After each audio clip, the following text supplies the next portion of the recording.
Get ready to enter a brave new world with your host, Vasant Dhar.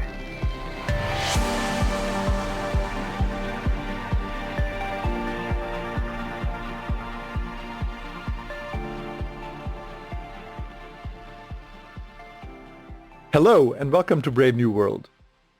The first episode of Brave New World was on platform wars, where I discussed the increasing power of internet platforms in society with my colleague Arun Sundararajan.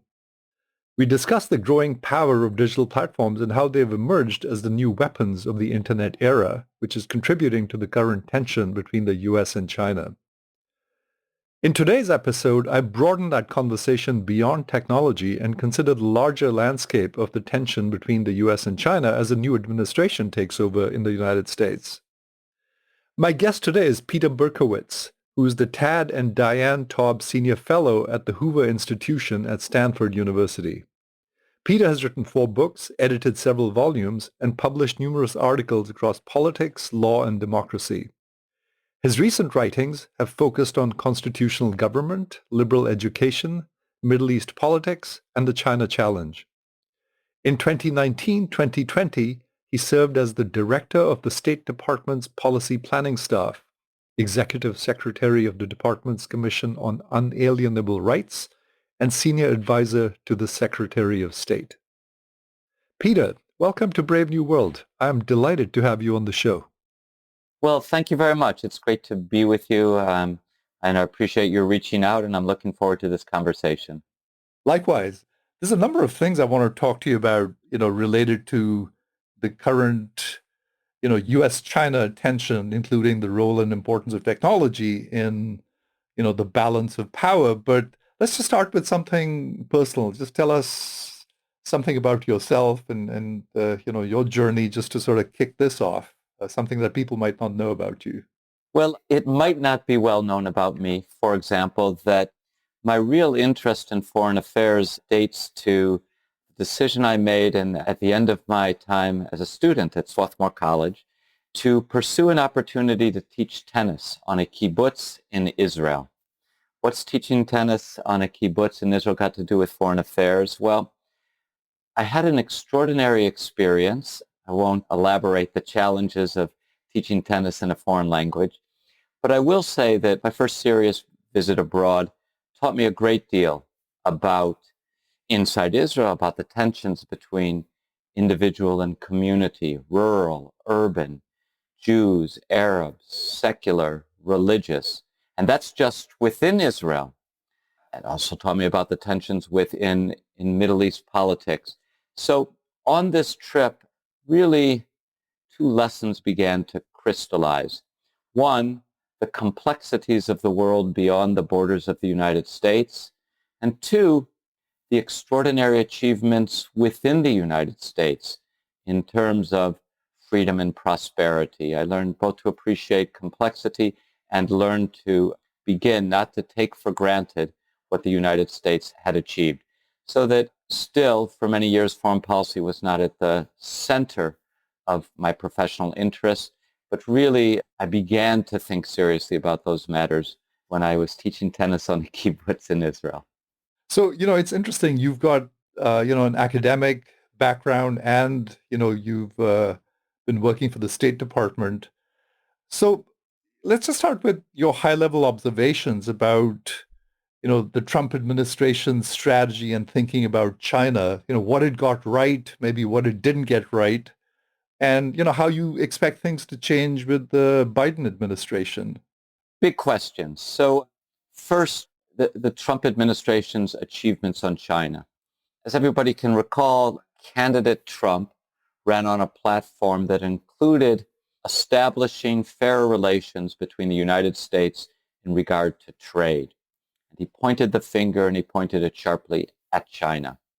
In 2017, Donald Trump's national security advisor, the second national security advisor, the first was Mike Flynn, who left after 3 or 4 weeks. H.R. McMaster presided over the drafting of a paper, a national security strategy, head of the National Security Council.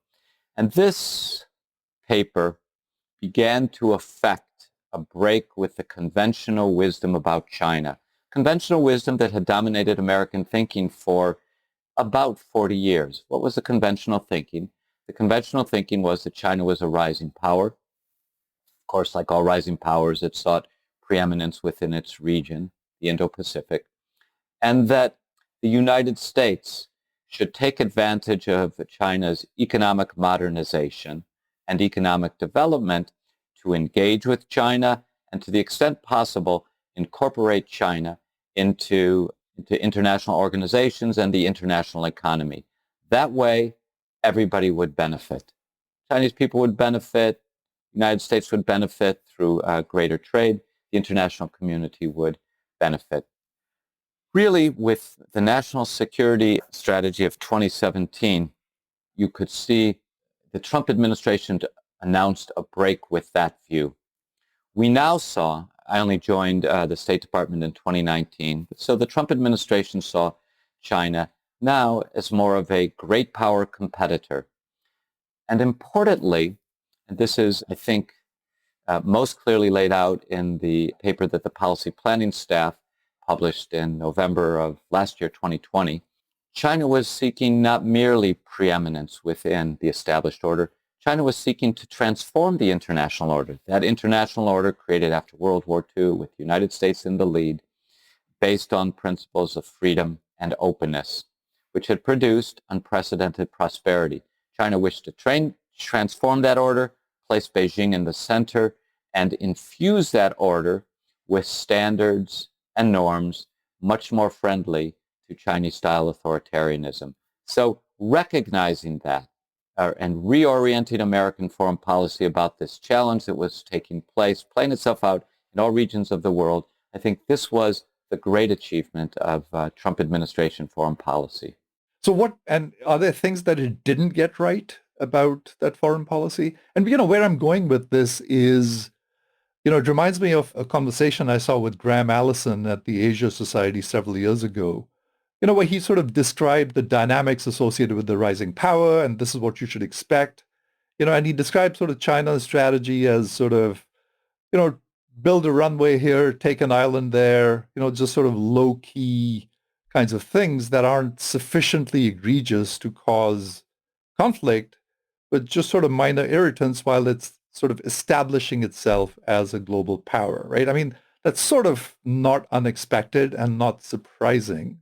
That's right. And I think when you put it that way, would still, I think, have to focus on Trump administration achievements, because it's really with the leadership of Xi Jinping, who's been in power now around 9 years, that China really began to act in a dramatically more aggressive way.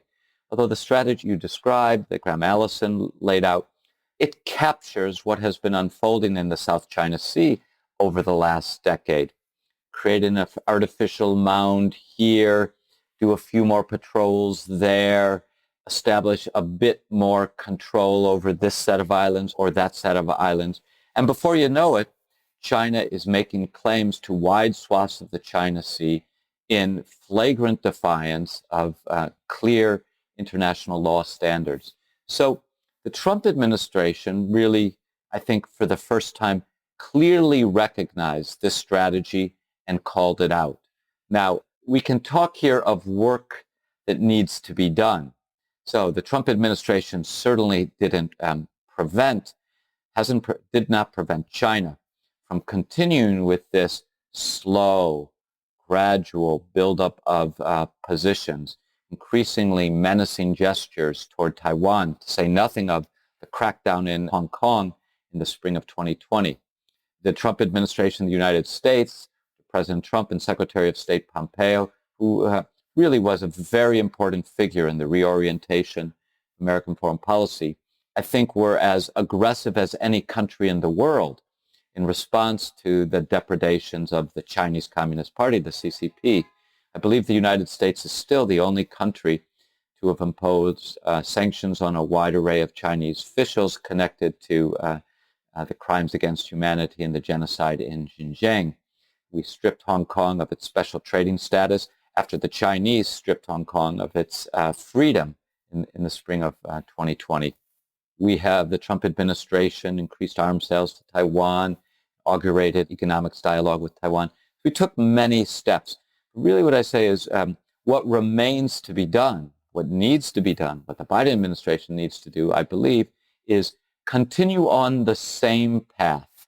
What's the same path? The overarching principle, it seems to me, this was laid out in another paper from the Trump administration, NSC, is ensure that relations with China, commercial relations with China, take place on the basis of reciprocity and transparency and fairness.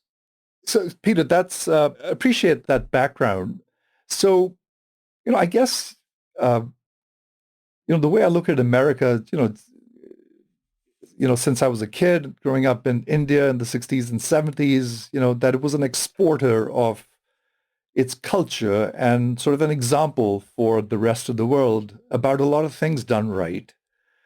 And, yet we find ourselves in a strange position these days where we sort of don't even seem to have our own house in order, sort of let alone assert, some sort of a moral authority on the rest of the world about how, the world order should look.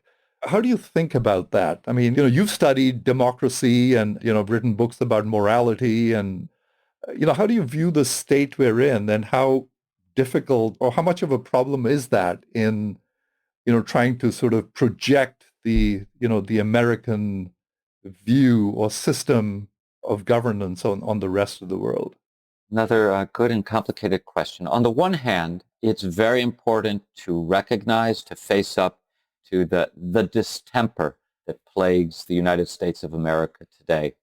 A house divided against itself cannot long stand, a biblical truth pertinent today. I myself am deeply concerned about the scorn emanating from both sides of the political spectrum for the other side of the political spectrum. This is a profoundly unhealthy condition for the United States or for any liberal democracy, on the one hand, and much more to say about that. On the other hand, and this is a point that the Commission on Unalienable Rights made, appointed by Secretary Pompeo, in which I served, our report was released last summer. On the other hand, we always must preserve the distinction between liberal democracies that protect individual rights. We must preserve the distinction between liberal democracies that fall short of their principles, that's the United States and all other liberal democracies known to humanity, and authoritarian regimes that reject out of hand those very principles. So the United States, in my judgment, has not lost the ability and certainly is not free of the obligation to continue to stand for the unalienable rights of all human beings, for equality under law, for due process, and so on. That's a responsibility we have.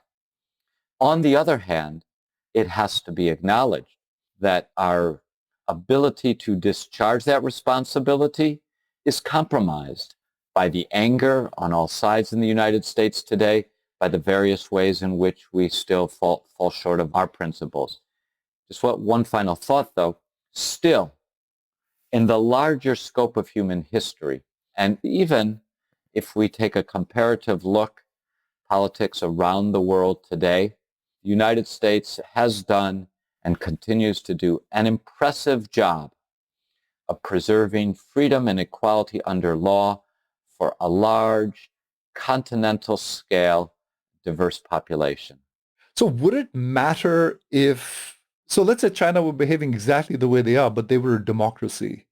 Would we then say it's okay, that the behavior is okay? So let's say, there's a lot of accusation about, theft of IP, which is something I actually want to get back to, because I'd like to ask you, how evident is the smoking gun in that arena? Because we hear about it, but, it's sort of asserted and then, China denies it and sort of we go back and forth. So I'm just curious from your standpoint, how compelling is that evidence of theft? And then let's just sort of move on to the other question. So. Yes. First, if China were a democracy and held more than 1 million Turkic Muslims in concentration camps, forced abortion, forced sterilization, raping of women, determination to purge the culture from these people's way of life and sensibility, my own view is that the United States should be just as outraged as it is outraged today. Democratic majorities can behave badly, even hideously. It's hard to imagine, though, in the modern world, a democracy where that kind of abuse could take place. So for sure, democracies get no pass. But again, I don't think that we can identify human rights abuses around the world. But off the top of my head, I cannot think of an atrocity to compare to that which the Chinese Communist Party is perpetrating in Xinjiang. So, but did the U.S. also kind of, I guess in a sense, turn a blind eye because it was convenient to a lot of these things? American pension funds pour money into Chinese companies that are not auditable. And so, they sort of aren't really following the laws of the U.S. that requires these, listed companies to be auditable. And yet we give them a free pass, something to the effect of 1.2 trillion worth of, Chinese companies listed on U.S. exchanges without requiring audits. So American investors have been doing okay, getting rich. So are we sort of, on the one hand, saying it's fine because there's money to be made, and then sort of complaining about these kinds of violations and theft of IP on the other hand? Are we sort of contradicting ourselves as well? Yes. And not sort of following our own principles? Yes, we are, sort of. It took a long time for the United States to officially recognize the atrocities taking place in Xinjiang as crimes against humanity and genocide. In fact, that designation came out on the last full day of the Trump administration. But we've known for years that horrible and indefensible conduct was taking place, crimes against the Uyghur population of Western China.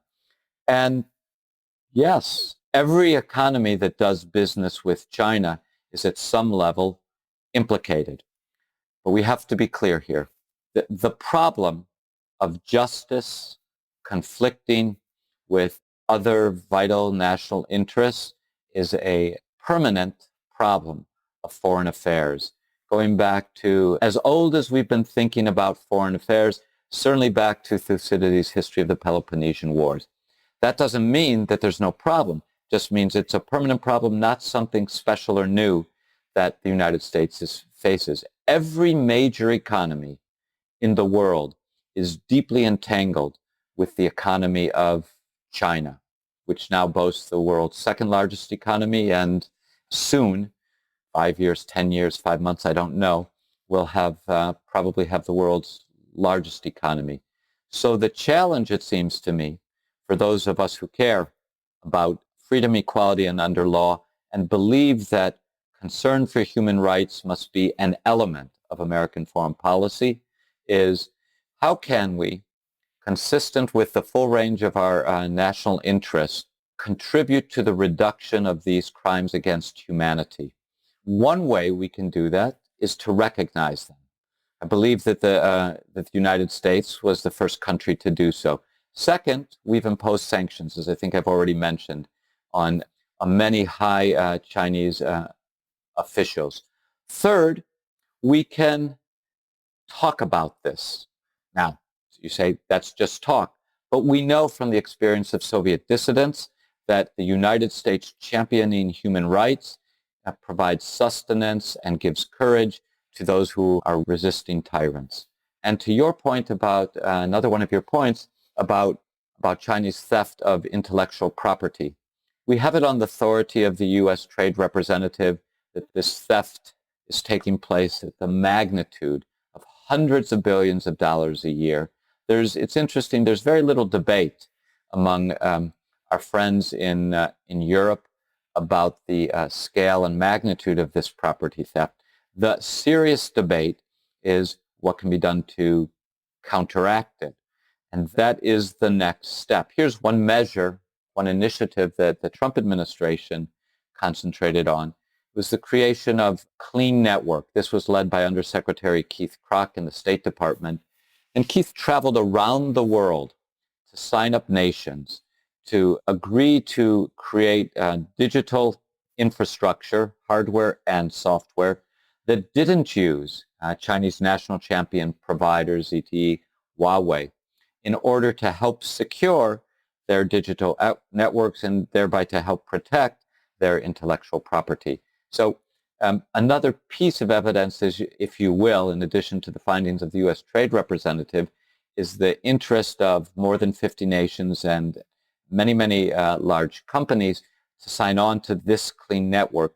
This itself is their recognition that they're losing control over their property to the Chinese Communist Party. You mentioned, economics, and it seems to me that, China is really sort of focusing on, economic power. And I just want to test a hypothesis off you, namely that in this new era of tech, that the basis for global power has become democratized, right? That is, technology has actually democratized, ways to gain global power. And what I mean by that is that, in simple terms, it's extremely difficult to copy Boeing, but it's very easy to copy Facebook. Mm. So in the old days, if you want to copy a plane, well, you have to get the blueprints, and it was incredibly complex to copy high tech and take the lead. Whereas now we're sort of in an era of, algorithms, AI, digital platforms, which are basically there for anyone to use, right? Science knows no borders, no boundaries, on its own is sort of neutral and is now available to everyone, thanks to a lot of the innovation that occurred in the US, right? But that's led to sort of this emergence of these global platforms, which have become very powerful. Like in some ways, they've become more powerful than governments. And we're having sort of this discussion internally as to whether, Google and Facebook are more powerful than the US government. And so am I right in thinking that, the genie's out of the bottle here and that this is available to anyone who wants to use it in the way they can? And it also permits surveillance. And so, in effect, China is really using these platforms that were developed, in the US, all of the basic technology, a lot of the technology, the innovation has come from here. But now we've sort of democratized these and made them available to the rest of the world to use in any way you want. And China's using it, not surprisingly, in sort of a command and control way, which also makes me wonder whether, this is sort of leading to a new kind of order where, tech gets used in these ways for surveillance. And, if I were to be really cynical about ourselves, I'd say that our surveillance is private, right? So we've sort of, so we're being surveilled by, Google and Facebook and Amazon, et cetera, for profit, Yeah. Whereas, the Chinese state is indulging in surveillance with very, clearly defined objectives of efficiency and control. But, I've said a lot, I'm sorry, Yeah. but I guess my simple question was, has technology really sort of democratized, the bases for global power, and now the genie's out of the bottle and anyone can do this? Yes, well, as is the case with all provocative questions, the short answer is yes and no. So your question reminds me of an excellent point that Karl Marx made in the Communist Manifesto.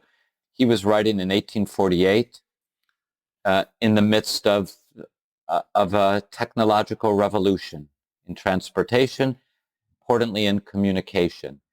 And his argument was that this technological revolution would contribute to the creation of a universal class, the proletariat, because now they could communicate with one another. The workers of the world could communicate with one another instantly in a way they couldn't before. They would share their oppression, form a single class, overthrow the bourgeoisie. Well, things did not work out exactly as Marx anticipated, but his insight is valid in a sense. That is, the communications revolution of the 19th century did make possible, for the first time, almost immediate communication around the world. Over the course of the next century, century and a half, actually, it did create a kind of universal class, but it was not a universal class, it turns out, of workers. was a universal class of intellectual and political elites who, even in Beijing, they dress. Xi Jinping dresses the way high officials dress in Berlin and Paris and London and Washington, D.C. and New York. So we do have a kind of universal class. Now, did that democratize things, or did it entrench an elite? One can go both ways on that, or see both a democratization but an entrenchment of elites. What about with technology? Well, you've already suggested as much. There has been, for sure, a kind of democratization thanks to technology. Let's just take a domestic example. In the United States, when we were graduate students, there were a few sources of news and opinion. You read the New York Times, maybe you also read the Wall Street Journal. If you're very interested in politics, you read the Washington Post. Some variation in weekly magazines you would read. But in our generation, there were a relatively small set of sources. And you could count on almost anybody in school, graduate school, having opinions about the morning's editorials, op-eds, because there were only a handful places. Today, you have, through the internet, thousands, tens of thousands of opinion pieces of reasonably high quality that people can read. So the kind of monopoly that the Times and the Wall Street Journal once exercised is broken. They're still the two most powerful opinion platforms, I think, or at least among them. But their monopoly has been broken. We can see that in different ways around the world. And yet, it is proper, I believe, to speak about great power competition. And if the developments of tech were purely democratizing, then the United States would also be competing with New Zealand and Cambodia and Switzerland. But we're not. We happen to be competing. We happen to be locked in a struggle with an enormous country, China, both in terms of land, population, 1.4 billion people, a country with a tremendous culture and history stretching back thousands of years. So technology that China can develop in 40 years into not a rising great power, a great power, from having a somewhat backward economy in the 1960s, 1970s. That's remarkable, and it's partly possible because of the developments that you've described. But purely democratizing, no. All countries haven't operated at the same pace. China has apparently certain advantages, maybe in its tremendous growth. Its ruthlessness has been an advantage. Its authoritarianism has been an advantage. We should also talk, though, about the disadvantages that are endemic to authoritarianism.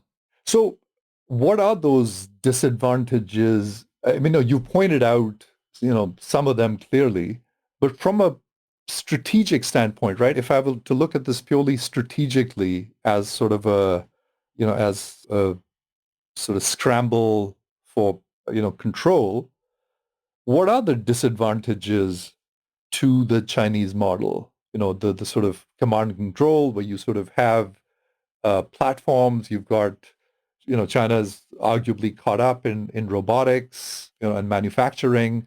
So what's it doing wrong? It seems to me that China's sort of doing, if you sort of ignore, I don't want to slight, all the problems that you're talking about, such as abuse of human rights, the rule of law. I get that. But if you were to look at it sort of purely sort of strategically as a power tussle, what's China doing wrong? Yes. What's it got wrong? So let's first a comment about the vulnerabilities that I think are endemic to all autocracies. Matthew Kronig, Georgetown, and the Atlantic Council published an excellent book on this last year. And he studies the history of autocracies, and he concludes that generally and for the most part, autocracies have trouble maintaining the spirit of innovation over the long haul and therefore prosperity. Why? because they punish dissent. And thereby they both inhibit innovation, but they also curtail that self-criticism that's so essential to responding to new circumstances and adapting to new circumstances. Second, historically, authoritarian governments have had trouble maintaining friends and allies because they tend to be both unreliable and vicious. And third, autocracies tend to expend great sums of money in oppressing or keeping their own population in place. What about China? Well, China has many transactional relationships all around the world. Not too many countries that you could probably call friends and allies. As for innovation, China's made remarkable progress, but a lot of that progress comes from theft, and we can quarrel about the extent of the theft. As far as keeping the population down, well, it's true that China has created, arguably, the world's largest middle class in the world. It's a country of 1.4 billion people, and maybe something like 300 million people constitute China's middle class. They're doing well under the communist dictatorship. On the other hand, something like 600 million Chinese still live roughly on a peasant's wages.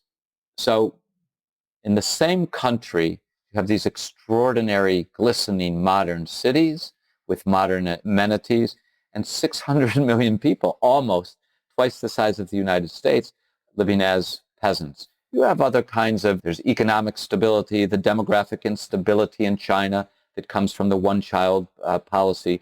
You have terrible pollution problems. China's the worst polluter on the planet. You have the oppression, not just of the Turkic Muslims, the Uyghurs, but also of the Tibetans and ethnic Mongolians.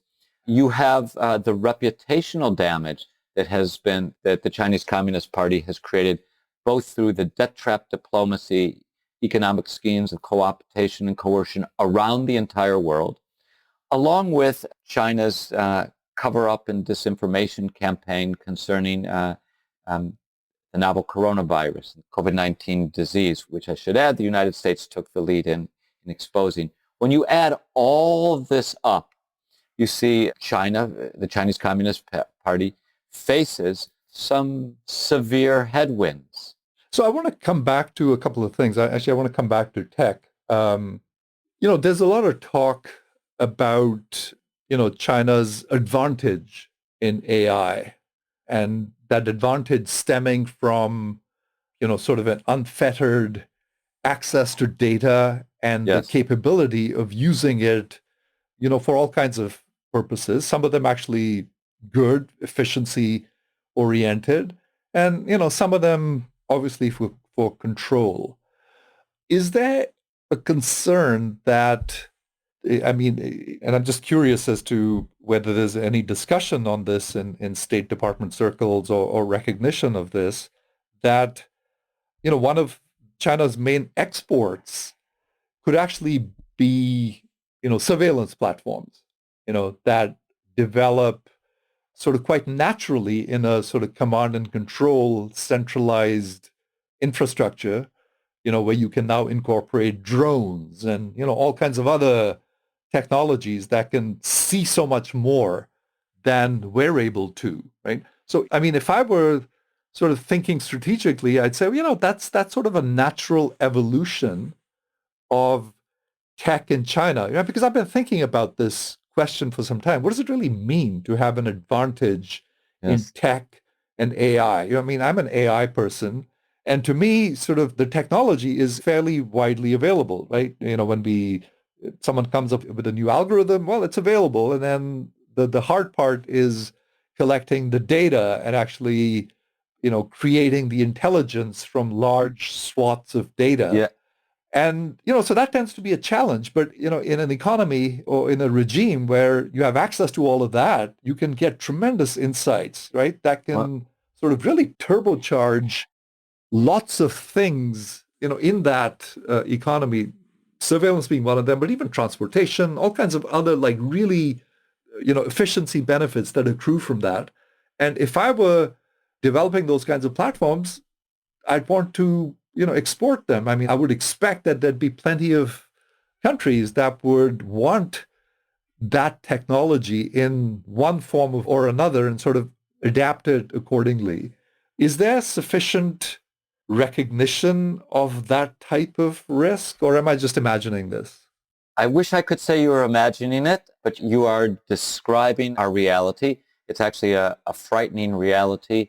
The State Department under Secretary Pompeo was acutely concerned about this problem, or really this set of problems.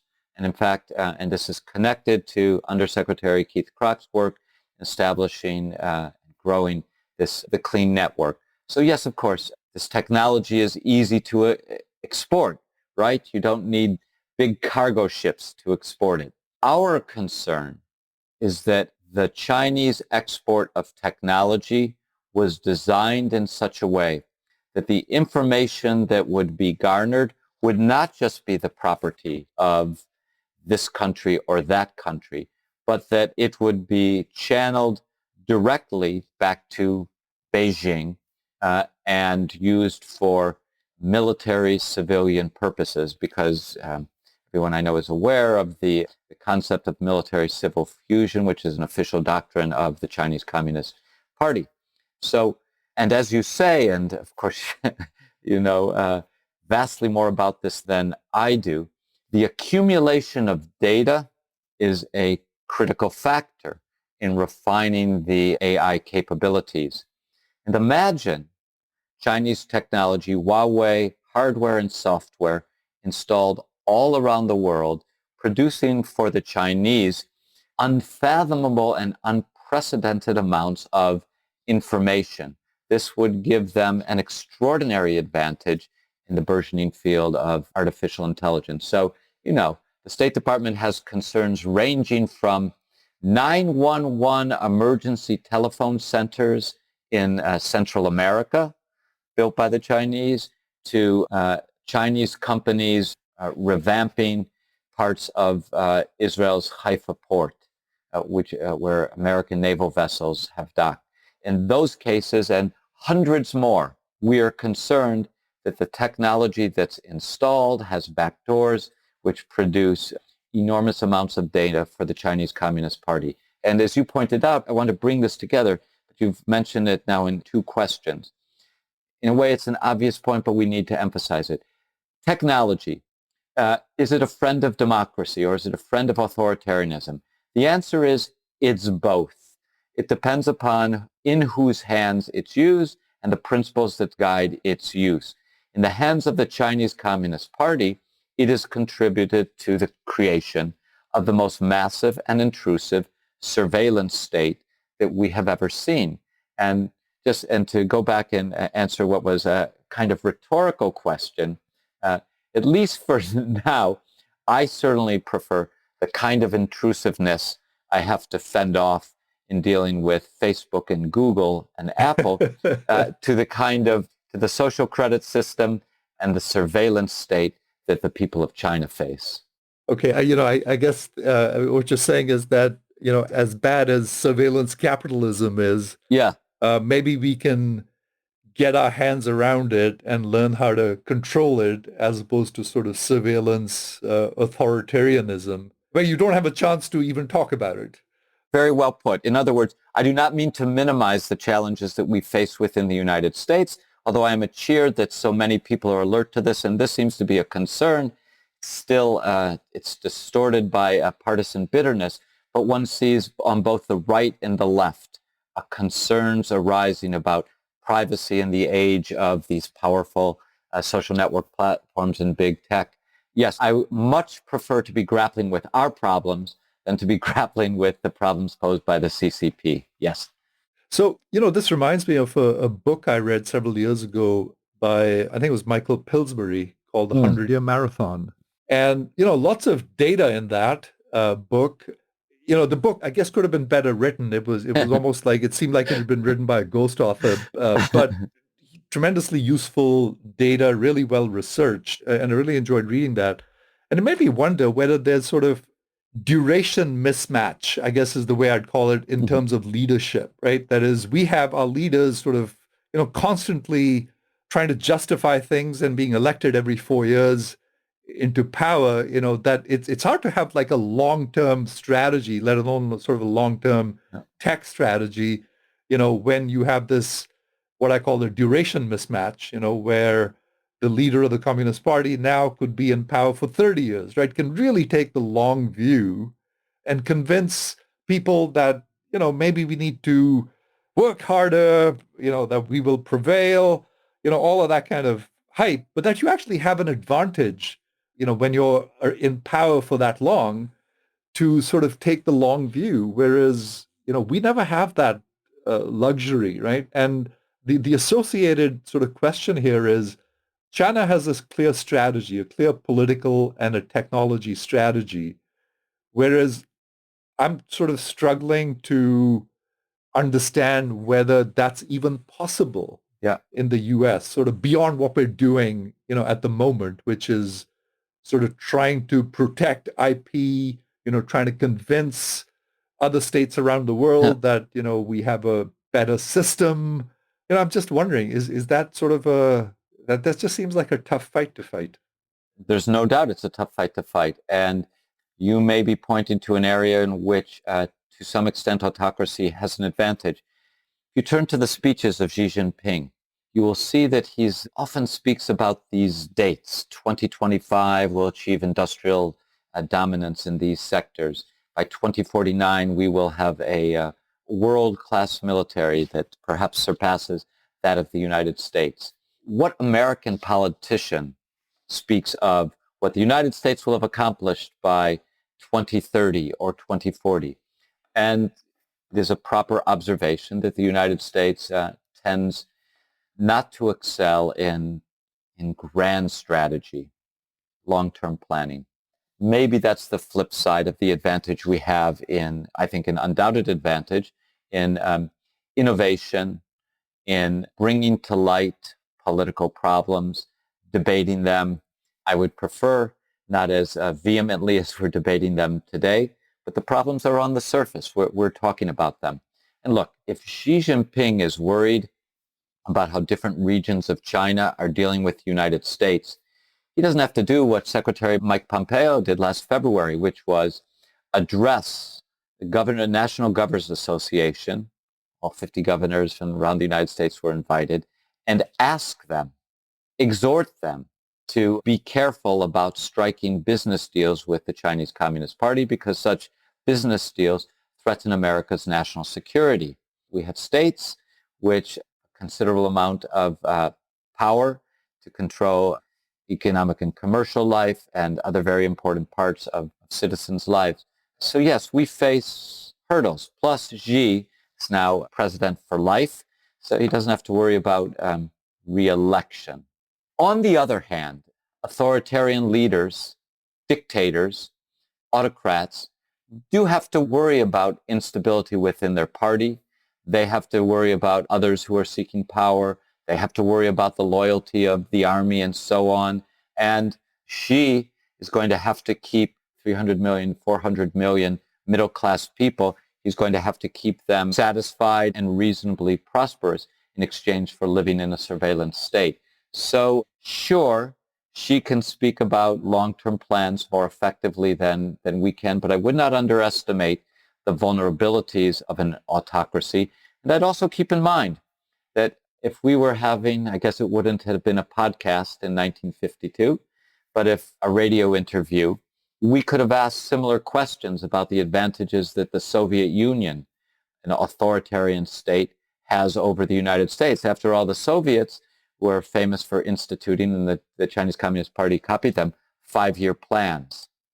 Eventually, and already by then, they were running the economy into the ground. I acknowledge that the Chinese Communist Party, China, is a different creature. In fact, unlike the Soviets, the Chinese boast an extraordinary economy.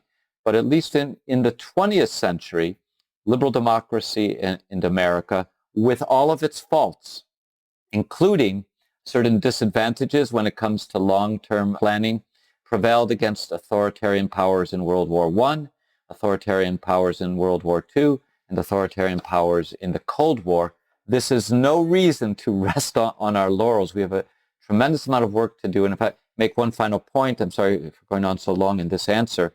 In the policy planning staff's long paper, The Elements of the China Challenge, we sketch a kind of framework that we believe the United States should adopt to secure freedom in the face of the China challenge.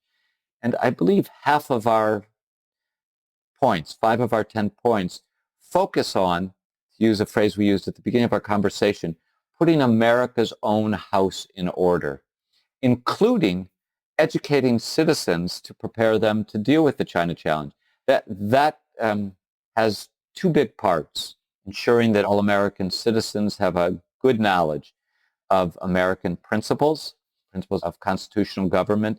But second, we also emphasize that the United States has to educate a new generation of citizens who really are masters in the STEM fields, so that we can take advantage of our economy and compete in all the high-tech spheres in which the Chinese have thrown down the gauntlet and declared they intend to be world leaders.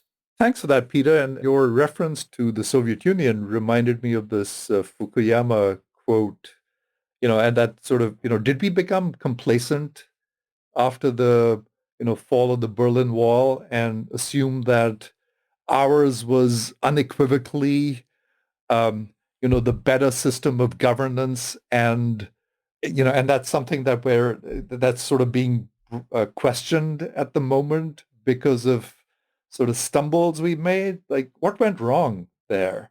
So yes, Francis Fukuyama himself famously proclaimed in a 1989 article that captured the imagination of people around the world that we had reached the end of history. What did that mean? There was a philosophical sense in which we'd reached the end of history, but also a kind of empirical sense. The philosophical sense was that we could now conclude, based upon historical experience, we could now reach the proper philosophical conclusion that liberal democracy, regimes that are grounded in the consent of the governed and respect human rights, this is the proper form of government for human beings. That's a philosophical point.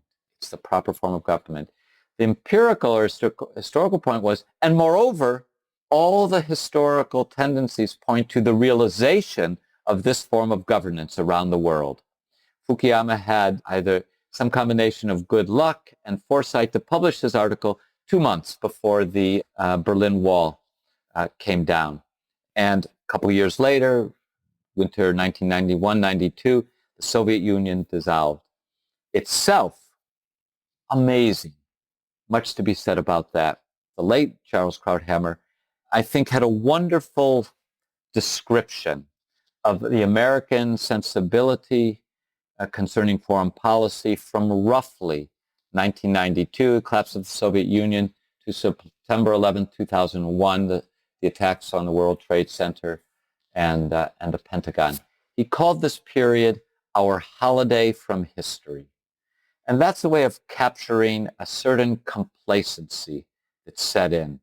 You remember that in the late 90s, the great figure Václav Havel celebrated the American intervention in Kosovo as the first time that force had been used by a great power without any vital national security interest at stake. Now, we could use national security power, militaries, for purely humanitarian grounds.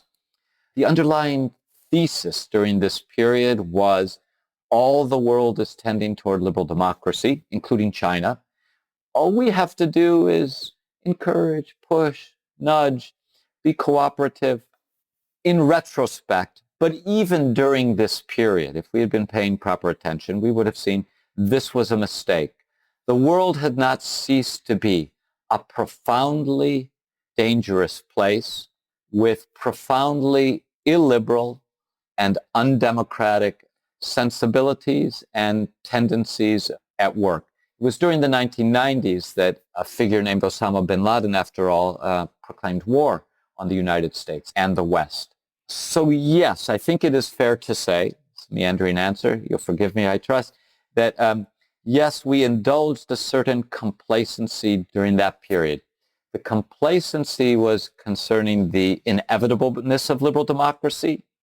Wasn't inevitable.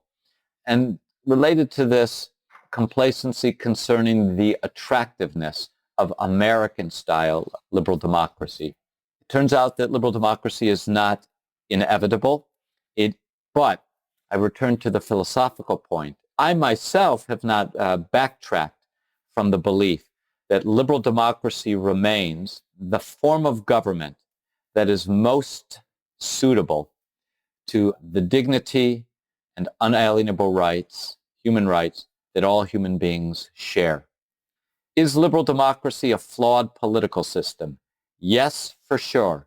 The question is not whether it's a flawed political system, but how its flaws and benefits stack up to all the alternatives. In my judgment, its flaws, along with its extraordinary benefits, make it still clearly the political regime of choice. Now notice, that doesn't give the United States the right to go around the world imposing liberal democracy on other countries, but it does give the United States an interest. We return to the beginning, an interest in preserving a free and open international order, rules-based, because that kind of international order is most friendly to free and sovereign nation states. And free and sovereign nation states are that form of governments that are best suited. It's that form of governance that is best suited to protecting individual rights. Great perspective, Peter. And of course, one of my questions when I was listening to your wrap-up that liberal democracy is not perfect, it's got lots of problems, is whether the current state of social media is an irritant or whether it is something really dangerous that might actually splinter liberal democracies and undermine their stability. I mean, that's a larger question, and that's one that concerns me. And maybe we'll circle back to that at some future episode. But I really want to thank you for sharing your perspective with the rest of the world. I want to thank you for the conversation and for your excellent questions. Much appreciated. Thank you.